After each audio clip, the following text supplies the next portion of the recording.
Hey everyone, welcome to our YouTube channel legal concept classes. तो last class में हमने discuss किया था सेक्शन 2 कॉन्ट्रैक्ट एक्ट का, जिस जो कि एक डेफिनेशन क्लोज है। तो उसमें हमने डिस्कस किया था प्रपोजल।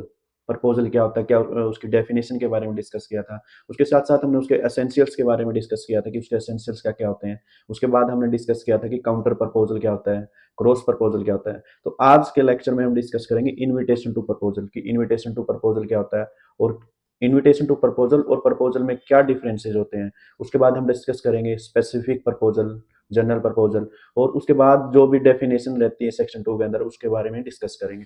तो फर्स्ट डिस्कस करते हैं invitation to proposal.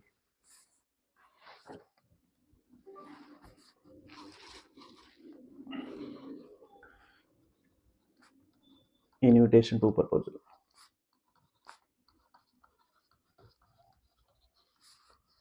Invitation to proposal एक फॉर्मल रिक्वेस्ट होती है। Invitation to proposal a formal request to invite the interested party to submit their proposal.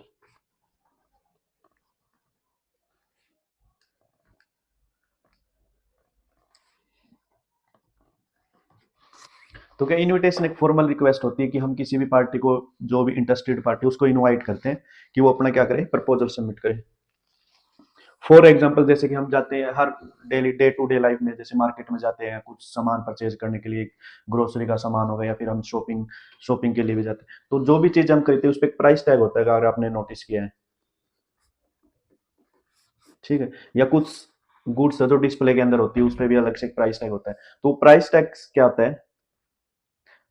Invitation to proposal. उसी को हम क्या बोलते हैं? Invitation to proposal. ठीक है। जैसे भी मतलब अगर कोई चीज, जैसे फॉर एग्जाम्पल जैसे कि एक वॉच पसंद आई मेरे को, जिसका प्राइस टैग था 5000 रुपीज। ठीक। तो जैसे ही मेरे को वो पसंद आई और मैं उसके लिए कैश काउंटर पे गया और कैश काउंटर पे बोला कि आई विल बाय दिस, तो उस टाइम क्या होगा, वो एक प्रपोजल बन जाता है। ठीक है। तो ये हो गया प्रपोजल। अब वो डिपेंड करता है शॉपकीपर पे। ठीक है, कि जो मैंने उसको प्रपोजल दिया वो एक्सेप्ट करे या फिर डिनाइल करे। ठीक है। मीन्स वो शॉपकीपर मेरे प्रपोजल से क्या है, बाउंड नहीं है। ठीक है। तो ये हो गया इनविटेशन टू प्रपोजल। तो इनविटेशन टू प्रपोजल के ऐसे बहुत सारे एग्जांपल हैं, जैसे कि एडवर्टीजमेंट इन न्यूज़पेपर हो गया, मेन्यू कार्ड हो गया। रेस्टोरेंट में हम कुछ खाने के लिए जाते हैं तो उसमें क्या होता है, एक रेस्टोरेंट मेन्यू कार्ड होता है, वो भी क्या होता है, इनविटेशन टू प्रपोजल होता है। उसके बाद गुड्स होती है, गुड्स इन डिस्प्ले, जैसे कि हम शॉपिंग मॉल में जाते हैं या फिर कुछ और ग्रोसरी का सामान परचेज करने के लिए जाते हैं। तो वो क्या है, उस पर एक प्राइस टैग होता है, वो भी क्या है, इन्विटेशन टू प्रपोजल है। उसके बाद हम टेंडर्स बोल सकते हैं। टेंडर्स भी क्या है, इनविटेशन टू प्रपोजल। लेकिन अगर टेंडर्स के अंदर साथ के साथ टेंडर्स में अगर ये लाइन आती है मेंशन स्पेशली कि lower value will be accepted.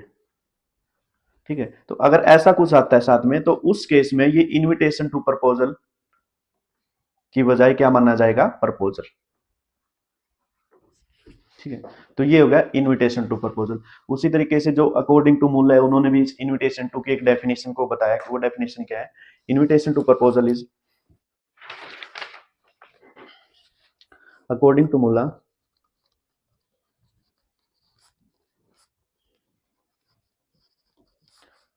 one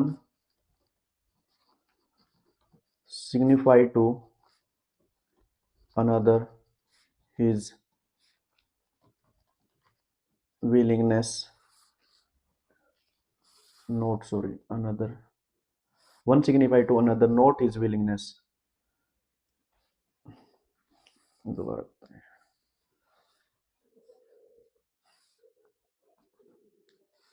क्या है, one signify to another not his willingness,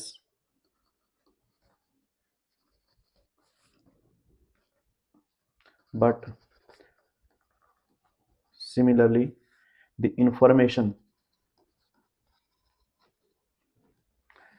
for attracting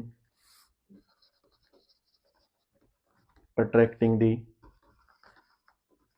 other person with a view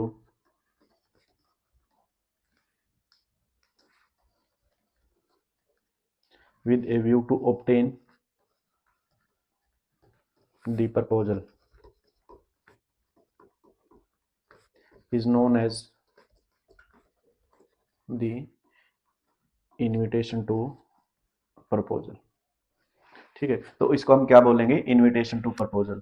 basically जो इनविटेशन टू प्रपोजल होता है एक मार्केट की टैक्टिस होती है, ठीक है, कि वो क्या करे, कस्टमर को अट्रैक्ट करे। तो जो इनविटेशन टू प्रपोजल है वो क्या होता है, सिंपली एक इंफॉर्मेशन सप्लाई करता है किसको, सामने वाली पार्टी को, कि आप उसको एक्सेप्ट करो। तो नेक्स्ट अब डिस्कस करते हैं difference between proposal and invitation to proposal. तो प्रपोजल क्या होता है, proposal a willingness to do और abstain from doing, to willingness to do or abstain from doing। वही जो इनविटेशन टू प्रपोजल होता है वो क्या होता है, सिंपल क्या होता है, supply of information which does not signify any willingness। ठीक है, तो प्रपोजल क्या होता है कि जो किसी पर्सन की विलिंगनेस होती है कि कुछ करना या फिर ना करना। वही जो इनविटेशन टू प्रपोजल होता है वो क्या होता है, एक इंफॉर्मेशन सप्लाई करने का पर्पज होता है, ना कि अपनी जो असेंट है या फिर विलिंगनेस को क्या करता है, सिग्निफाई करता है।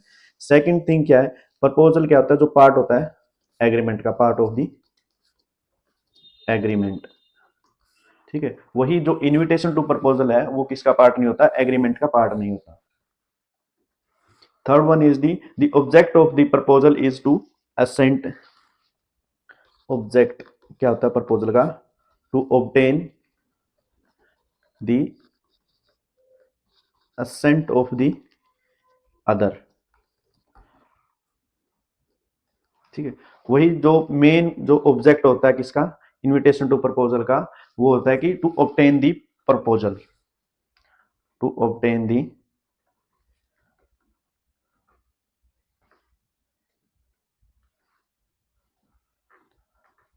प्रपोजल। ठीक है, नेक्स्ट जो प्रपोजल उसमें बर्डन ऑफ प्रूफ किसके ऊपर होता है, जिसके लिए वो proposal, to whom the proposal is made. और वही सेकंड जो इनविटेशन में बर्डन ऑफ प्रूफ किसके ऊपर होता है, the person to whom to who had made the invitation. ठीक है, तो बर्डन ऑफ प्रूफ प्रपोजल में किसके ऊपर होता है, जिसके लिए वो प्रपोजल बनाया गया। जैसे for example A and B है, ठीक है, ए ऑफर करता है कि मैं जो अपनी वो क्या कर रहा हूँ, सेल कर रहा हूँ बी के लिए। ठीक है, तो इस केस में अब डिपेंड कौन किसके ऊपर डिपेंड करता है, burden of proof. Burden of proof means की एक्सेप्टेंस बी के ऊपर। वही जो बर्डन ऑफ प्रूफ वो किसमें, इनविटेशन में किसके ऊपर, जिसने वो इनविटेशन टू प्रपोजल रखा उसी केस में। फॉर एग्जांपल जैसे हमने ऊपर लिया था, तो उसमें इनविटेशन टू शॉप जो बर्डन हो किसके ऊपर होगा, शॉपकीपर के ऊपर। नेक्स्ट डिस्कस करते हैं हम specific proposal and general proposal. Specific proposal and general proposal. जो स्पेसिफिक प्रपोजल होता है वो किसी स्पेसिफिक पर्सन के लिए या ग्रुप ऑफ पर्संस के लिए हो सकता है। फॉर स्पेसिफिक पर्सन या फिर group of person. Specific person का हम एग्जांपल ले सकते हैं। फॉर एग्जांपल जैसे कि ए पर्सन है, एक ऑफर रखता है सिर्फ और सिर्फ स्पेसिफिक पर्सन बी के लिए ही, कि वो उसके पास जो फोन है, मोबाइल फोन है, वो सेल करना चाहता है उसको बी को एट 5000 रुपीज। तो ये क्या होगा, स्पेसिफिक, क्योंकि उसने स्पेशली मेंशन किसको किया, बी को। वही फॉर एग्जांपल जैसे ग्रुप ऑफ पर्सन बोल सकते हैं या क्लास ऑफ ग्रुप बोल सकते हैं। फॉर एग्जांपल जैसे कि मैं, मनदीप, सॉरी, एक शॉपकीपर है, ठीक है, वो ऑफर करता है कि जो भी स्टूडेंट्स लीगल कंसेप्ट क्लासेस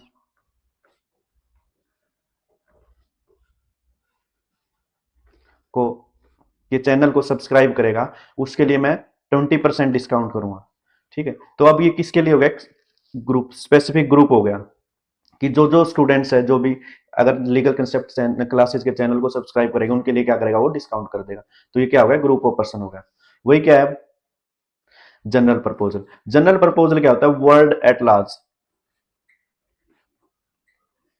ठीक है, ये क्या होता है, सभी के लिए होता है। फॉर एग्जाम्पल, जैसे कि ए ने प्रपोजल ऑफर किया कि वो उसकी जो कार है वो क्या करना, सेल करना चाहता है एट 2 lakhs।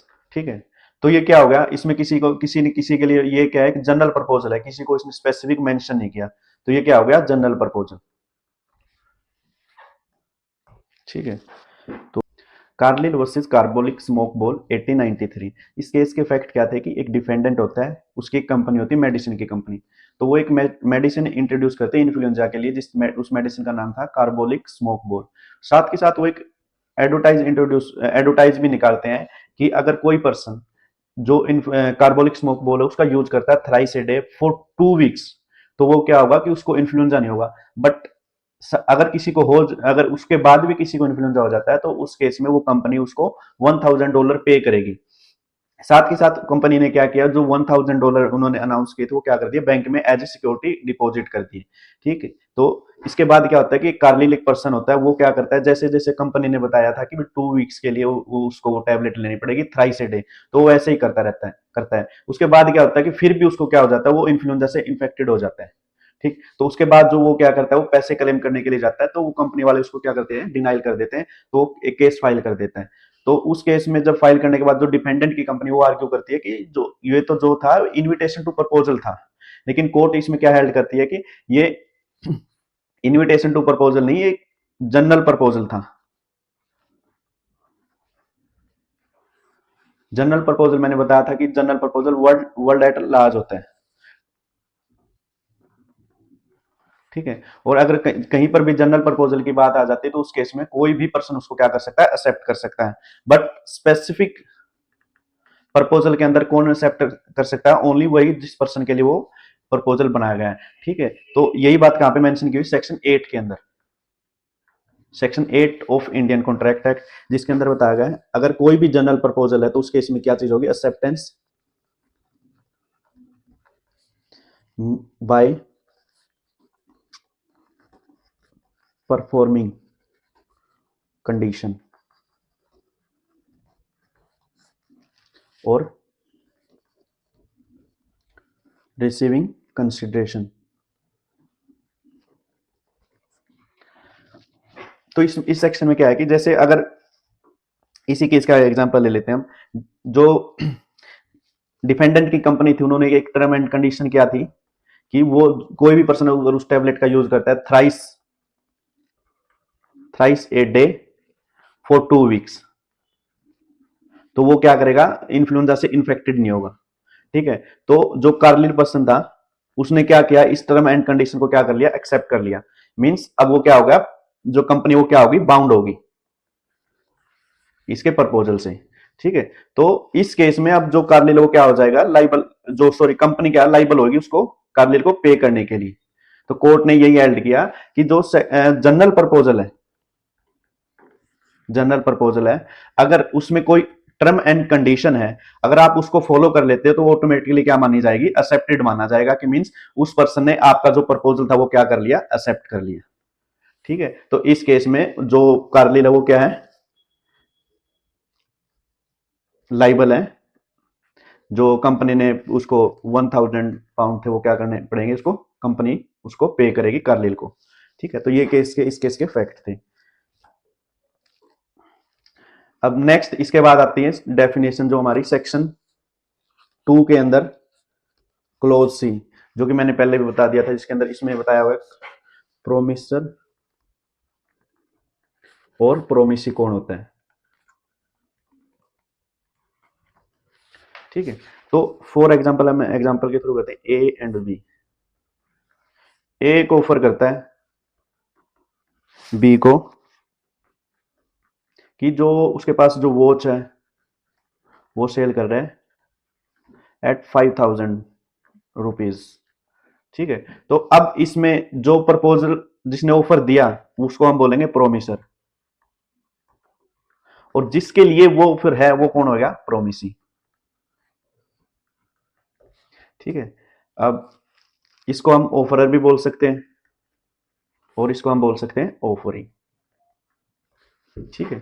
तो ये थी सेक्शन 2 क्लोज सी के अंदर। अब उसके बाद है second close D.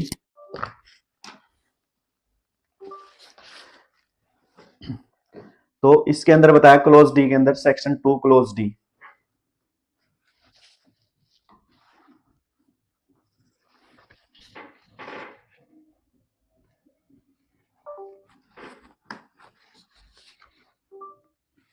Section 2 close D, इसमें बताया consideration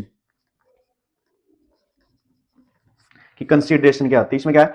when at the desire of the promisor, at the desire of the promisor, the promisee और अदर, अदर मींस अगर जनरल प्रपोजल है तो, ठीक है,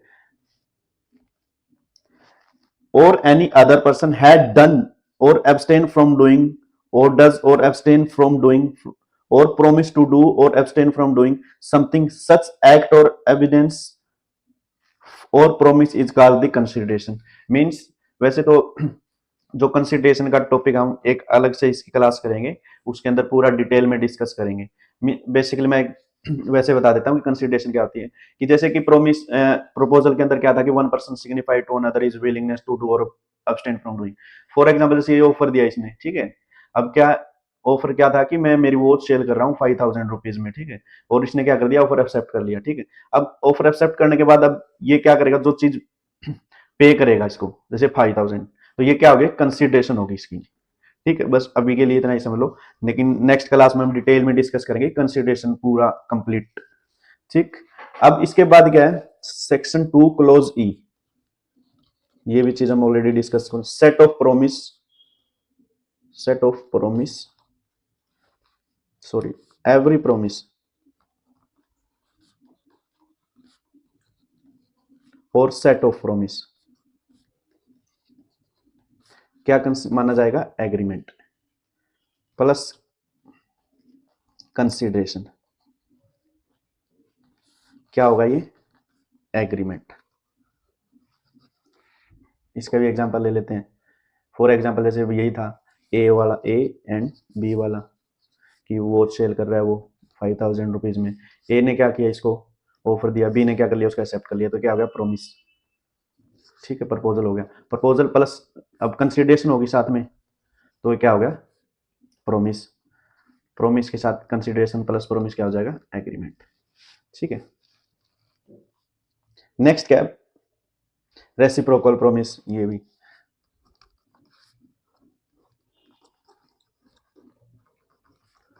प्रोमिस।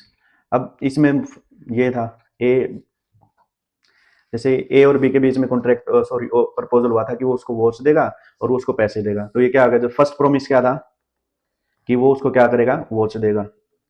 ठीक है। और सेकंड प्रोमिस क्या था? बी, फर्स्ट प्रोमिस था ए टू बी कि वो उसको वॉच देगा। सेकंड प्रोमिस क्या हो गया? बी टू ए, वो क्या हो गया? उसको 5,000 रुपीज देगा। तो ये क्या हो गया? दोनों एक एक, क्या हो गया? Reciprocal promise. ठीक है। सेक्शन 2 क्लोज जी, वॉइड एग्रीमेंट।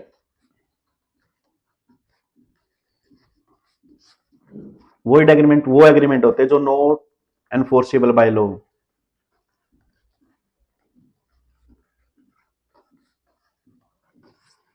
जो ऐसे एग्रीमेंट जो लॉ के द्वारा एनफोर्स ना किए जा सके, उसको हम बोलेंगे वॉइड एग्रीमेंट। इसके बाद क्या है? An agreement enforceable by law is contract. Two, sorry, section 2 clause H, ये इसमें है कॉन्ट्रैक्ट की डेफिनेशन। ऐसे agreement which is enforceable by law,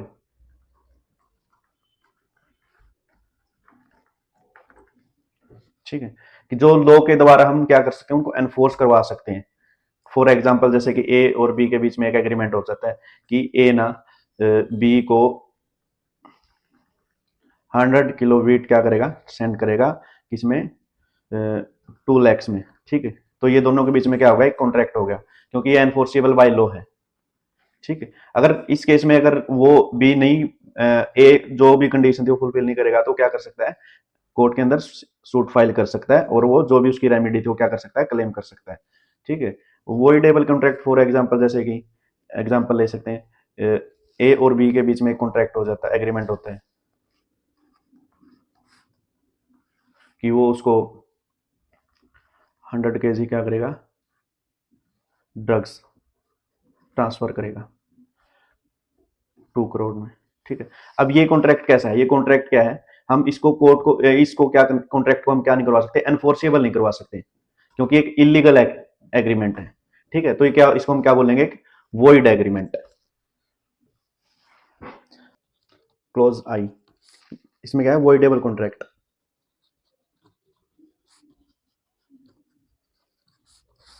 voidable contract क्या होता है, फॉर एग्जांपल जैसे ए और बी के बीच में भी कोई भी कॉन्ट्रैक्ट हो जाता है। ठीक है, लेकिन ए क्या करता है, उसके साथ फ्रॉड कर लेता है। ठीक है, या कुछ फ्रॉड कर लेता है, या फिर उसमें उसकी कंसेंट नहीं है, बी की कंसेंट नहीं है। ठीक है, तो ऐसे कॉन्ट्रैक्ट जिसमें एक कोई एक पार्टी फ्रॉड कर लेती है या कंसेंट कर लेती है, ठीक है, तो वो क्या हो जाते हैं, दूसरी पार्टी के लिए ऑप्शन हो जाता है क्या, या तो उसको क्या कर सकती है, कैंसिल कर सकती है, या फिर जो भी उसका लॉस हुआ है वो रेमेडी क्या कर सकती है, क्लेम कर सकती है। तो ऐसे कॉन्ट्रैक्ट को हम क्या बोलते हैं, वॉइडेबल कॉन्ट्रैक्ट बोलते हैं। वॉइडेबल कॉन्ट्रैक्ट की क्या डेफिनेशन है, an agreement which is enforceable by law at the option of the one or the more of the party. Means एक पार्टी के पास क्या होता है, ऑप्शन होता है। कॉन्ट्रैक्ट क्या है, enforceable by law and option to the other one party या अदर पार्टी। मींस एक पार्टी के पास क्या ऑप्शन होता है, या तो वो क्या कर सकते हैं, उस कॉन्ट्रैक्ट को क्या कर सकते हैं, कैंसिल कर सकते हैं। ठीक है, या फिर जो भी उसका लॉस हुआ है वो एज क्या कर सकते हैं, रेमेडी क्लेम कर सकते हैं। तो ऐसे कॉन्ट्रैक्ट को हम क्या बोलेंगे, वॉइडेबल कॉन्ट्रैक्ट। ठीक है, तो जो यूजीसी नेट की प्रिपरेशन करे उनके बता देता हूँ। जैसे लास्ट एग्जाम जो था अभी 31 दिसंबर को, उसमें इन जो डेफिनेशन क्लोज सेक्शन से ही एक क्वेश्चन हुआ था। तो मैं ये बोल रहा हूँ कि जो भी सेक्शन डेफिनेशन क्लोज के अंदर जो भी क्लोज दे रखे, जैसे ए के अंदर प्रपोजल की डेफिनेशन है, ठीक है, बी के अंदर, ए के अंदर सेक्शन 2A उसके अंदर डेफिनेशन है प्रपोजल, 2B जिसके अंदर प्रोमिस के बारे में बताया गया है प्लस एक्सेप्टेंस, सी के अंदर प्रोमिसी और प्रोमिसर, डी के अंदर कंसिडरेशन, ई में बताया हुआ है एग्रीमेंट, एफ में बताया है रेसिप्रोकल प्रोमिस, जी में बताया है वॉइड एग्रीमेंट, एच में है कॉन्ट्रैक्ट, आई में है वॉइडेबल कॉन्ट्रैक्ट। ठीक है, तो ये चीजें आपको याद रखनी पड़ेगी यूजीसी नेट के एग्जाम के प्रोस्पेक्टिव से, कि किस क्लोज के अंदर किसके बारे में बताया गया। क्योंकि लास्ट ईयर जो 31 दिसंबर को जो एग्जाम था, उसमें से उस इन्हीं में से एक क्वेश्चन उसमें क्या आया हुआ है। तो थैंक यू, आई होप आप सभी ये लेक्चर देख रहे हो और आपको कॉन्ट्रैक्ट समझ आ रहे हैं। For more update subscribe our channel legal concept classes. Thank you.